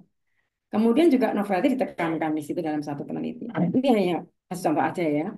Kemudian bagaimana kemudian dalam membuat metodologinya? Ya harus saintifik kalau dalam prosesnya kuan ya, karena saya adalah orang kuan ya, kebanyakan kuan meskipun beberapa juga ada kualitatif gitu ya. Jadi memang harus ada optimasi. Kayak tadi saya contohkan bahwa mahasiswa saya itu diminta semua datanya. Ya, sampai yang diberikan aja. Itu permintaan yang bagus sih saya rasa menjadi truk pertama untuk bisa diterima di jurnal tersebut. Kemudian juga gambar rangkaian peralatan yang harus dipakai seperti apa. Kita juga harus menjelaskan seperti apa harus jelas di situ. Kemudian kadang-kadang kalau bicara masalah hasil ya dan diskusi itu, nah kita harus bisa karena jurnal itu memang suka kalau kita menampilkan grafik, tabel, gitu. Jadi saya pengalaman saya ketika eh, di Jepang kemarin yang mendapatkan best paper itu, mereka membacanya dari tabel yang saya kirimkan. Jadi suka, reviewnya adalah cukup detail menyampaikan dari hasil tabel maupun pernyataannya itu dimunculkan dalam diskusi yang dalam review yang mereka berikan. Gitu. Kemudian juga harus penelitian harus signifikan mempunyai kontribusi baru. Tadi novelty-nya itu apa? Dan nanti akan muncul di belakang kontribusinya seperti apa, gitu ya. Kemudian juga deskripsikan penyelesaian masalah harus jelas. Kemudian diskusi lebih mendalam mengapa terjadi. Kalau emang misalkan taruh ternyata tidak diterima hipotesisnya, nah itulah kuatnya di situ. Mengapa ini berbeda dengan yang kita hipotesiskan? Itu harus kuat dijelaskan. Nah, review saya beberapa memang menyatakan ketika mengarah ke ditolak, itu ada pernyataan yang kenapa ditolak itu mereka minta detail disampaikan. Nah, saya seringkali membandingkan dengan seperti yang ini, ya, membandingkan dengan teori-teori yang ada. Bahwa ini mendukung teori apa, nggak relevan dengan penelitiannya siapa, kemudian apa sih alasan ini, penjelasan ini, saya seringkali menggunakan teori lain yang bisa menjelaskan fenomena yang terjadi. Nah, itu ternyata menguatkan apa yang sudah saya buat gitu ya. Kemudian juga bandingkan hasil penelitian atau diskusi dengan pendapat orang lain. Nah, ini sebenarnya adalah niat untuk bisa kita menunjukkan novelty kita itu dengan cara membandingkan dengan yang sebelumnya. Sehingga ketika kita akan menyatakan kesimpulan kita, ini kita bisa menyampaikan bahwa ini relevan, ini konsep dengan penelitian siapa, hasil siapa, mendukung teori apa. Itu muncul dari situ. Pembahasan harus singkat, jelas, tetapi tadi saintifiknya muncul dalam penjelasan kita. Apa indikasi saintifik ya tadi, bahwa kita punya citasi banyak di situ, bahwa kita bisa mencomot teori mana yang relevan menjelaskan fenomena yang kita analisis atau hasil yang berbeda atau bahkan hasil yang juga juga diterima gitu ya. Ini menjadi kekuatan dalam pembuatan di situ. Kemudian simpulan yang baik itu seperti apa gitu ya. Harus ditulis berdasarkan atau merujuk pada tujuan papernya. Nah, memang harus konsisten antara tujuan dengan hasil dan simpulan memang ya. Kemudian juga klaim yang ada di kesimpulan harus didukung oleh data. Kadang-kadang saya menemukan ketika mereview, ini satunya lari kemana, satunya kemana gitu ya. Yang kadang-kadang itu yang muncul bahwa kok kayak gini gitu ya. Itu yang membuat kemudian biasanya akan di reject ya oleh jurnal ya. Kemudian write conclusion as concise as possible. Jadi memang harus jelas benar dan berbasis pada data. Itu yang harus kita buat di situ. Jadi kita harus jangan pernah membuat klaim yang muluk-muluk yang kita nggak ada dalam data kita. Gitu. Maka mestinya harus ada kata-kata bahwa was successful develop. Artinya sudah kita lakukan, kita kembangkan dalam penelitian kita dari awal. Sehingga kita bisa katakan bahwa was successfully developed. Itu menjadi sesuatu yang bagus di situ kita jelaskan bahwa oh iya iya ternyata diterima karena ada data yang bisa menunjukkan itu. Itu sesuatu yang sebenarnya truth yang kita bisa buat di situ ya.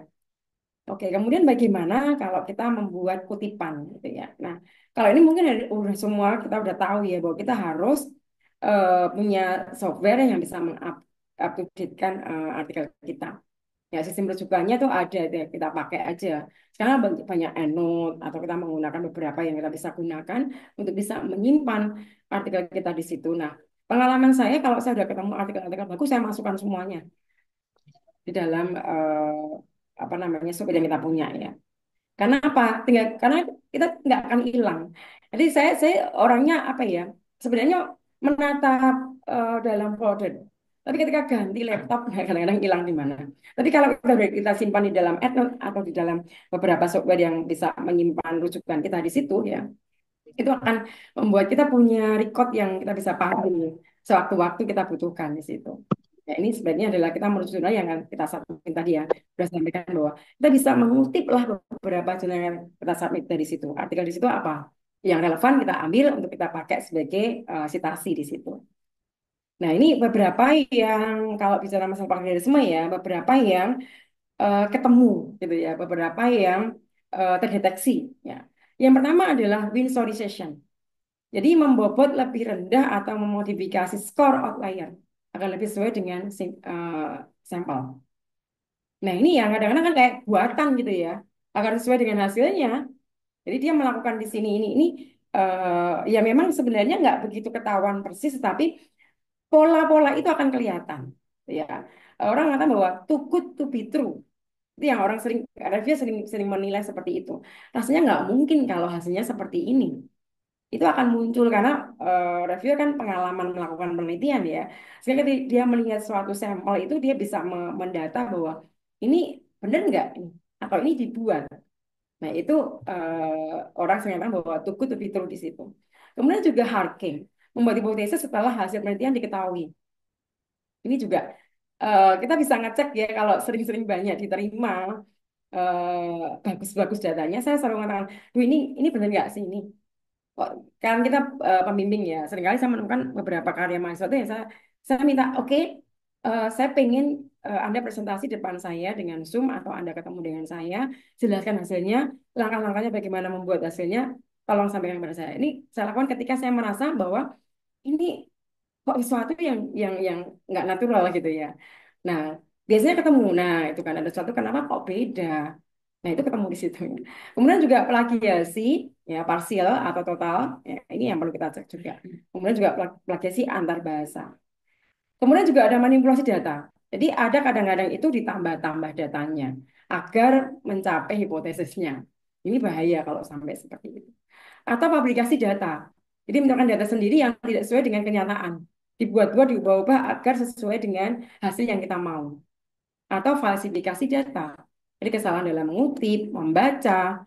Kalau di jurnal publikasi itu, kutipan kita pun satu persatu dicek. Jadi pengalaman saya ketika saya S3 juga ada pernyataan bahwa ada kutipan ini nggak ada di daftar pusaka. Atau dalam mana ada, tapi kutipan ini nggak ada di dalam jurnalnya. Itu sampai sedetil itu melakukan proses reviewnya. Jadi pengalaman yang cukup mengesankan buat saya. Oh, ternyata ya waktu itu saya belum menggunakan software Evernote dan sebagainya ya. Masih manual banget pada waktu itu. Nah, ternyata terdeteksi di situ bahwa ada beberapa kutipan yang belum saya sajikan di dalam data pustaka. Nah, ini yang kita harus cek juga di situ ya. Oke, ini contoh beberapa software. Saya rasa kita semua udah sering pakai ya, Bunitin, Plascan, dan sebagainya ya. Atau Grammarly kita bisa pakai juga di sini. Oke, baik. Mungkin itu yang bisa saya sharingkan terkait dengan materi saya hari ini. Terima kasih dan mohon maaf kalau waktunya kelebihan. Oke, terima kasih Ibu Prof. Teresia atas perspektifnya nggih Bu terkait dengan publikasi di jurnal internasional bereputasi begitu. Oke, baik Ibu Prof. Teresia, sekarang kita masuk ke sesi diskusi nggih Ibu. Silakan Ibu Bapak peserta jika ada yang ingin bertanya langsung bisa disampaikan. Dan untuk materi dari Ibu Prof. Teresia sudah kami bagikan nggih di kolom chat di Zoom ini, jadi silakan bisa Ibu Bapak unduh materinya. Oke, silakan Ibu Bapak ada yang mau bertanya langsung ke Ibu Prof. Teresia, silakan terkait materi yang disampaikan. Oke, ini sudah ada Ibu di kolom chat ya Ibu. Izin bertanya Prof, jika dari 5 hipotesis dari Bapak Budi Hendaris, izin bertanya Prof, jika dari 5 hipotesis yang diajukan kemudian hanya satu yang diterima, apakah artikel saya tersebut layak untuk dikirim ke jurnal Trindex Scopus? Begitu Ibu Prof. Teresia, Ya, pertanyaan dari Bapak Budi. Ye, silakan Ibu. baik, terima kasih. Ya. Baik, Pak Budi, kalau saya menyarankan ke mahasiswa saya untuk menambah data dulu, Pak. Jadi kalau sebenarnya nggak masalah sih dengan satu itu diterima, tapi kemampuan kita menjelaskan yang 4 lain itu yang menjadi pertaruhan di situ. Jadi tadi saya sampaikan bahwa ketika saya ada apa namanya yang publish di sini yang tadi saya sampaikan tadi itu ada 8 hipotesis yang diterima adalah 4. 4 nggak diterima. Nah, 4 nggak terima itu penjelasan ditolaknya itu yang cukup berat, Pak. Review dari reviewer itu sangat tajam terkait dengan kenapa ditolaknya itu. Makanya sampai tadi bahwa saya harus mencari teori-teori yang kuat yang bisa menjelaskan fenomena lain yang mungkin bisa menjadi kekuatan bahwa kenapa ditolaknya itu. Nah, itu kalau saya lihat punya mahasiswa saya, Pak, biasanya saya sampaikan bahwa coba deh tambah data dulu deh. Takutnya adalah kemampuan menjelaskan ketika ditolak itu yang menjadi sesuatu yang tidak cukup mudah karena benar-benar harus mencari banyak artikel. Saya sampai mencari salah satu artikel Pak untuk bisa menjelaskan apa yang ditolak tersebut agar kita bisa yakin bahwa itu fenomena ini bisa menjelaskan bahwa teori yang kita sampaikan itu bisa menguatkan apa yang menjadi penjelasan kita atas penolakan yang kita buat gitu. Ya, apakah menjawab Bapak Budi? Oke. Pak Budi, mungkin jika ingin menyampaikan langsung, Pak, silakan. Masih ada waktu. Silakan, Bapak Budi. Ya, Oke, eh, silakan, Pak. baik. Terima kasih, Prof. Jawabannya. Jadi memang ini agak berat gitu ya kalau mau disampaikan, gitu. Jadi sebetulnya saya juga agak bingung nih data saya itu. Ini pakai pakai Stata saya itu, Prof. Mhm. Begitu saya pakai software yang lain, pakai Evius gitu kan. Nah itu berubah si hipotesis yang diterimanya itu malah bertambah banyak lah gitu kan. Bisa bisa mengubah gitu kan. Jadi ternyata penggunaan tools untuk mengolah data juga ini berpengaruh ternyata dalam penentuan penerimaan hipotesis begitu. Jadi mungkin ya saya akan ganti apa namanya aplikasi toolsnya yang untuk analisis datanya mungkin Prof. Selain yang Prof sampaikan tadi mungkin menambah data. Terima kasih masukannya Prof. Makasih, makasih. Ya, sama-sama Bapak. Mungkin saya tambahkan Pak, tadi kan Bapak sampaikan bahwa ketika menggunakan e-views itu beda gitu. Nah, e-views masih menarik Pak buat jurnal. Jadi saya sampaikan yang tadi saya punya dua publikasi yang waktu S3 itu saya pakai e-views Pak.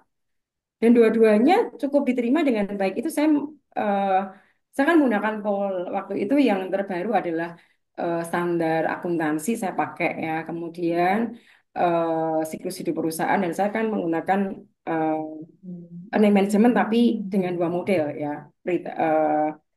Real earning management dan accrual earning management. Nah, saya pecah. Dua-duanya sama pakai Evius, Pak. Dan itu cukup masih menarik buat jurnal.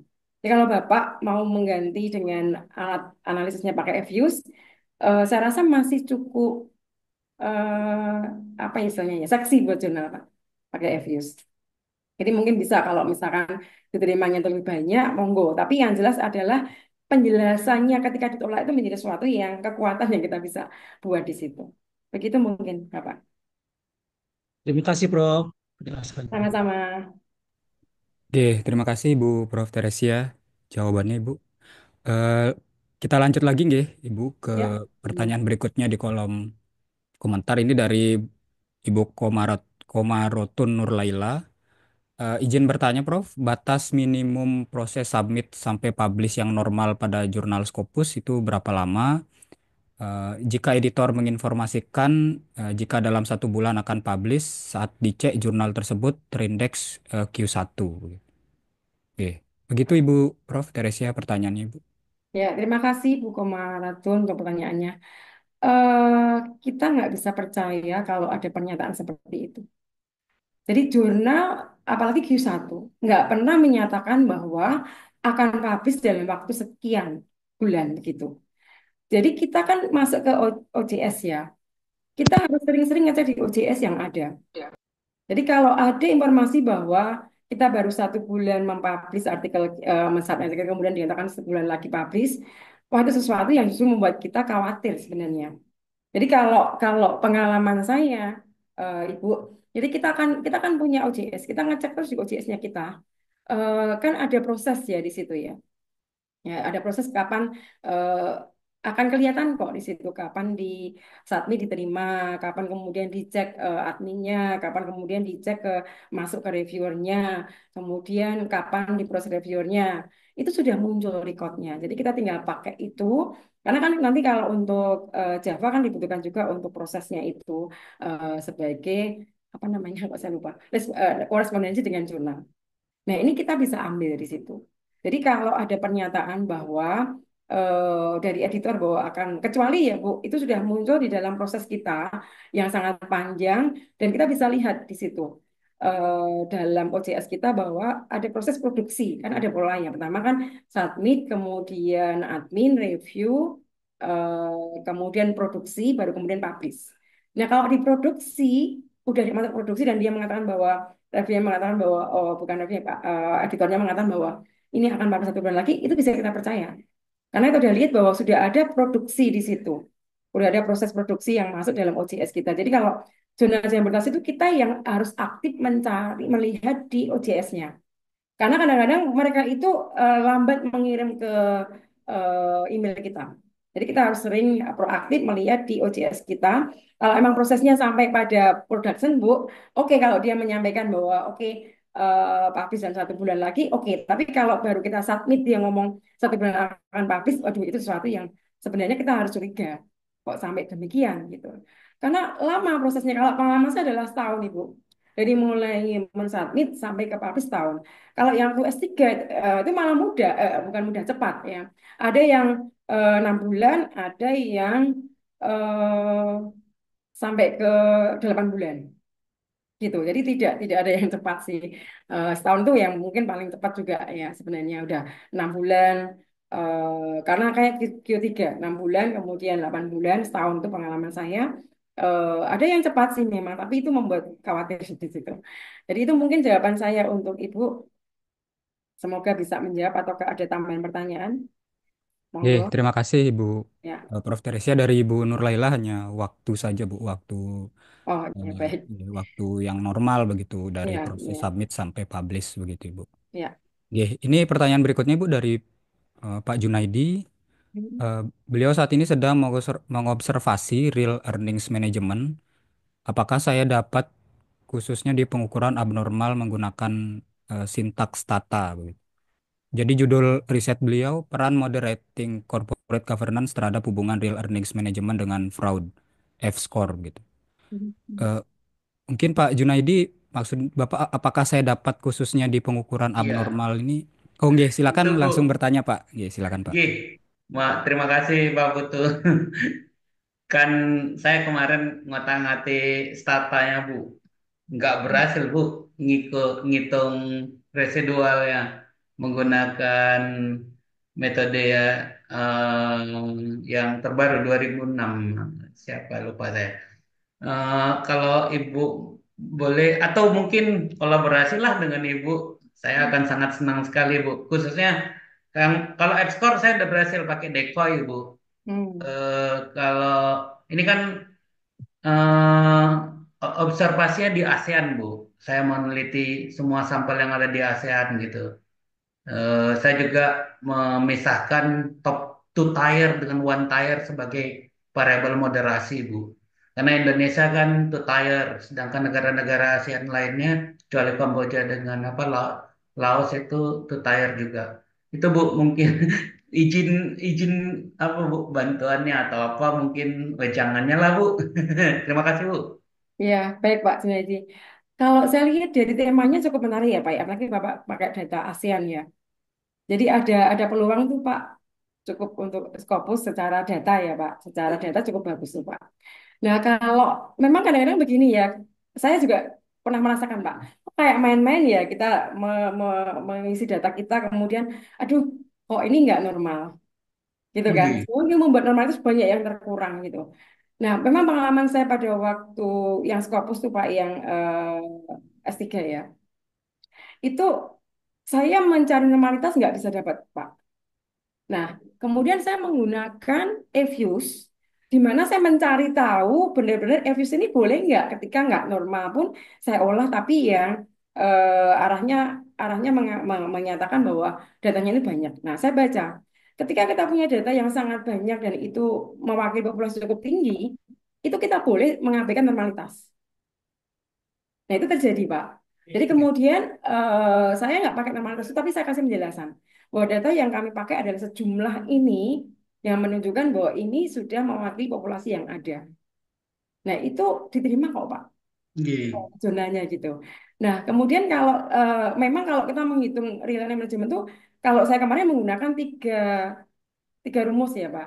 Saya lupa sih yang penjualan, apalagi ya tiga hal karena udah lama Iya, nggak tiga. Ada baca yang dalam buku ya. residualnya juga. Ya, ya, saya pakai itu semuanya.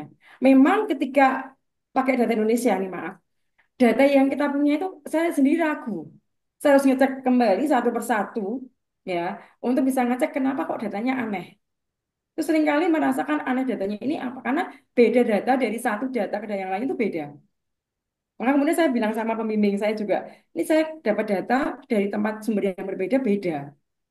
Terus ya akhirnya saya kumpulkan, kemudian saya milih satu yang sumber yang paling memberikan data yang saya anggap bagus secara penelitian. Maka saya tadi bilang bahwa kok kayak main-main ya. Kita punya data yang Oke. asli padahal dari sumbernya, tapi ketika kita Oke. "Loh, kok harus milih yang mana nih? Jadi milih yang mana Hmm. kemudian yang paling menunjukkan data yang bagus aja dari hasil penelitian saya. Oke, Itu oke. sih Pak, Pak. Oke. Matur semanuan, Bu. Kalau Ya, semangat nanti ada Pak. kendala boleh diskusi ya, Bu ya. Boleh, boleh, monggo, monggo, Makasih silakan. Bu Teresia. Ya, sama-sama. Makasih Pak Putu. Assalamualaikum. Oke, Waalaikumsalam. Terima kasih Pak Junaidi dan Ibu Prof. Teresia. Jawabannya Ibu. Eh, Silakan Ibu Bapak yang lain ada yang mau eh, bertanya langsung atau pertanyaannya dituliskan di kolom komentar, silakan.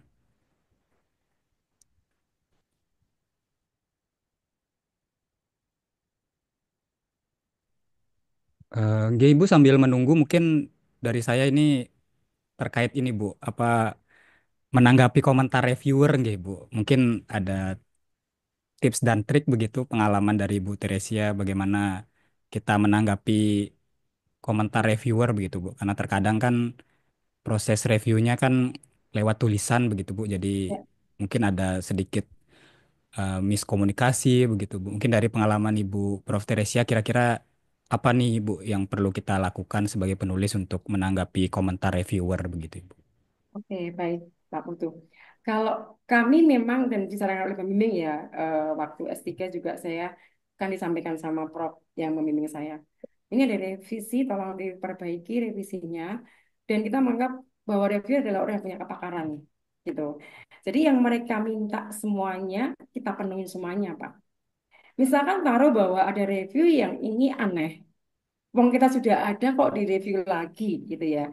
Kita sampaikan ulang.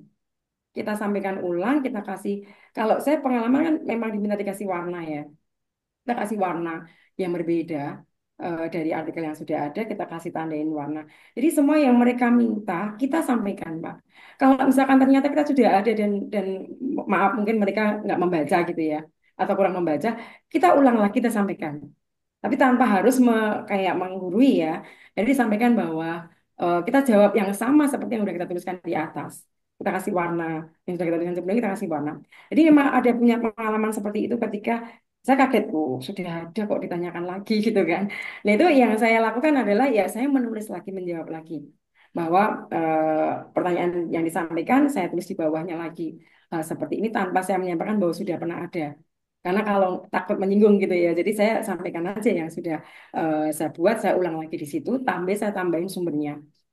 Jadi ada beda meskipun sebenarnya sama ya. Yang bisa kuatin saya tambahkan sumbernya agar terbaca. Oh mungkin saya memikir gini, oh mungkin kurang menonjol nih sehingga ada pertanyaan di situ. Nah saya tambahin dengan cara saya ulang kalimatnya, tetapi saya tambahin kutipan, tambahin sedikit kutipan-kutipan di situ sehingga harapannya bisa lebih menonjol begitu.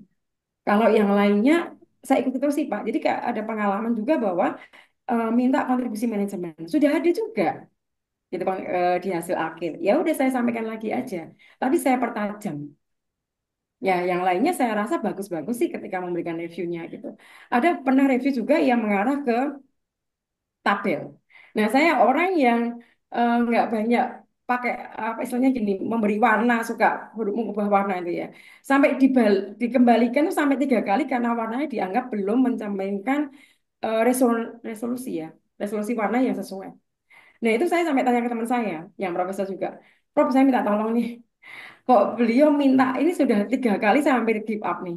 3 kali diminta di hal yang sama, dinyatakan ini resolusinya belum masuk.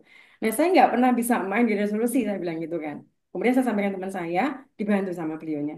Ini Bu, tak bantuin, kayak dia mintanya yang lebih kontras gitu. Udah kemudian saya ubah dan diterima. Ini contoh-contoh begitu mungkin Pak Putu ya, yang bisa saya jelaskan. Makasih Pak Putu.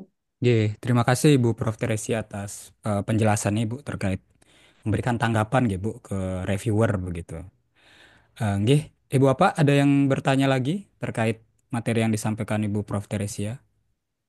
Karena di kolom komentar ini saya cek tidak ada pertanyaan lagi, Bu. Silakan Ibu dan Bapak masih ada waktu. Itu boleh bertanya, Silakan Pak Budi, silakan tapi Pak. mungkin ini hal yang lain, Prof. Prof juga mungkin pengalaman pertanyaan yang akan saya tanyakan. Terus terang, Prof, saya punya pengalaman kurang baik dalam mengurus jabatan akademik ke lektor kepala gitu waktu itu, karena gara-gara artikel di Scopusnya tidak tidak inline lah. Artinya jadi di jurnal yang multidisiplin begitu. Ya akhirnya saya waktu itu putuskan pending aja dan akhirnya saya studi dulu S3 gitu kan. Masih proses S3-nya karena di S3 kan tidak perlu Scopus, bisa juga yang Sinta 2 katanya kan. Jadi saya kejar itu. Tapi tadi yang pembicara pertama Pak siapa itu? Dia menyarankan sebaik juga yang Scopus walaupun itu bisa yang Sinta 2 kan itu. Pertanyaannya adalah Prof gini, nah untuk publish Sinta 2-nya, apakah saya harus nunggu dulu kelar lulus S3-nya atau sekarang juga sudah bisa mulai dibuat gitu untuk diterbitkan di Sinta 2 dalam rangka untuk tadi syarat khusus ya, karir khusus di lektor kepala. Makasih Prof. Ya, baik. Saya coba mengingat ya Pak ya. Dalam sister itu ada pernyataan bahwa studi terakhir tahun berapa. Itu ada pernyataan seperti itu. Nah, ini Bapak berapa lama studinya? Di S3-nya berapa lama Pak? S3-nya ini masih proses belum selesai saya. Oh, belum, Belum belum semester masuk berapa? ya. Semester 4 sekarang. Oh. Nah, karena sebenarnya kalau harusnya memang begini sih, maju itu sebelum studi. Itu memang sudah kunci yang bagus. Sehingga kalau pulang studi ini kita sudah punya lagi yang lainnya untuk kita bisa tambahkan untuk kenaikan yang lebih tinggi gitu kan, Pak. Nah, itu memang strategi yang sudah bagus gitu ya. Tapi kebetulan Bapak ada kendala dengan artikel ya, Pak ya. Nah, kalau itu ditolak langsung ya karena sudah dua review menolak semuanya ya, Pak. Oh, kalau untuk Iya, rektor kepala cuma satu ya, satu review ya. iya oleh karir yang untuk persyaratan khususnya tidak memenuhi syarat begitu waktu Ya, itu gitu satu. Prof. Ya, Itu. eh, kalau sekarang Abak buat pun ada pertanyaan yang akan muncul, Pak. Di masa studi, ini kan sesuatu yang sebenarnya kecuali dilaporkan nggak, Pak, studinya? Kalau dilaporkan kan tetap sesuatu yang waktunya yang tidak bisa memenuhi, Pak. Karena masa studi. Kebetulan saya biasa sendiri jadi tidak melaporkan Prof gitu ya Oh, kalau saya oke, S3-nya oke. gitu. Ya, kalau nggak melaporkan, ya berarti Bapak bisa buat aja kalau mau S2 untuk proses seperti itu gitu ya. Berarti ini jalan-jalan seharusnya jalan juga ya Pak. Izin studi berarti ya, Iya, istilahnya ya. iya, iya Prof. Ya, kalau gitu dibuat aja nggak apa-apa untuk memperbaiki ke jenjang akademik yang lebih tinggi Pak. Untuk memperbaiki yang Oke. kemarin dibuat gitu ya. Memang harusnya memang, kayak tadi saya contohkan yang punya saya Pak ya. Nggak selalu ke jurnalnya, tetapi ke artikel kita itu memang sesuai dengan kepakaran kita. Meskipun jurnalnya juga harus di bidang ekonomi ya Pak. Di bidang kalau Iya. Bapak akuntansi juga lebih baik kalau bisa ke sana karena memang benar juga sih bahwa beda reviewer itu punya apa ya perspektif berbeda-beda. Kalau profesor kan dua Pak, ini pun juga saya selalu menghadapi kemarin itu sampai tiga reviewernya karena ini berbeda pendapat sampai begitu gitu ya. Memang mereka punya pemikiran-pemikiran yang berbeda-beda beneran gitu. Jadi memang kalau eh, amannya ya jurnal akuntansi, kemudian juga temanya sesuai dengan kepakaran kita. Bapak ngambil di mana kepakarannya? Saya di akuntansi sektor publik Prof. Oh, baik. Berarti artikelnya harus mengandung yang satu topik itu, Pak, agar Iya. bisa relevan gitu, Kak. Jadi contohkan bahwa punya saya sangat relevan dengan saya kan fraud and forensik ya, sehingga kemudian dari artikel itu bisa dikaitkan dengan temanya itu, kemudian diizinkan sih untuk bisa dapat profesornya begitu. Iya. gitu Baik, Pak. baik. Terima kasih, Prof. Penjelasannya, makasih, makasih. Sama-sama. Ya, terima kasih Pak Budi pertanyaannya dan Ibu Prof Teresia jawabannya Ibu. Eh, baik, ini nampaknya tidak ada pertanyaan lagi Bu Teresia, baik pertanyaan langsung maupun di kolom komentar. Jadi terima kasih banyak Ibu Prof Teresia atas perspektifnya Bu terkait dengan strategi publikasi di jurnal internasional bereputasi, sangat bermanfaat sekali dan semoga Ibu Bapak sekalian yang hadir di Zoom hari ini nantinya dapat segera melakukan riset, kemudian dapat publikasi di jurnal internasional bereputasi. Terima kasih banyak Ibu Prof Teresia, semoga Ibu sehat selalu dan semakin sukses di masa depan, Ibu. Dan jangan kapok-kapok untuk hadir ya Bu di acara Ikatan Cendekiawan Muda Akuntansi. Lagi bisa waktunya nggak apa-apa Pak. Oke. Oke, terima kasih Ibu Prof Teresia, semoga Ibu sehat selalu, nggih. Amin. Baik Ibu Bapak peserta, eh, kami ingatkan juga untuk mengisi kembali eh, daftar hadir. Silakan Ibu Bapak bisa mengisi daftar hadir dan jika ada yang memerlukan sertifikat, panitia sudah menuliskan nomor rekening begitu terkait dengan sertifikat. Jadi sertifikat diberikan kepada yang khusus melakukan request sertifikat begitu. Jadi silakan Ibu Bapak bisa cek di kolom komentar. Sekali lagi saya ucapkan terima kasih banyak kepada Bapak Dr. Nicholas dan Ibu Prof. Teresia telah berkenan menjadi narasumber pada kegiatan webinar kali ini. Terima kasih banyak juga kepada Ibu Bapak peserta di Zoom yang telah hadir. Semoga kegiatan ini dapat memberikan perspektif baru dan pengetahuan baru dan semoga Ibu Bapak selalu sehat dan sukses dalam karir di masa depan. Eh, saya selaku moderator pada kegiatan ini izin pamit dan untuk penutupan saya serahkan ke Bapak Tri Joko selaku pembawa acara.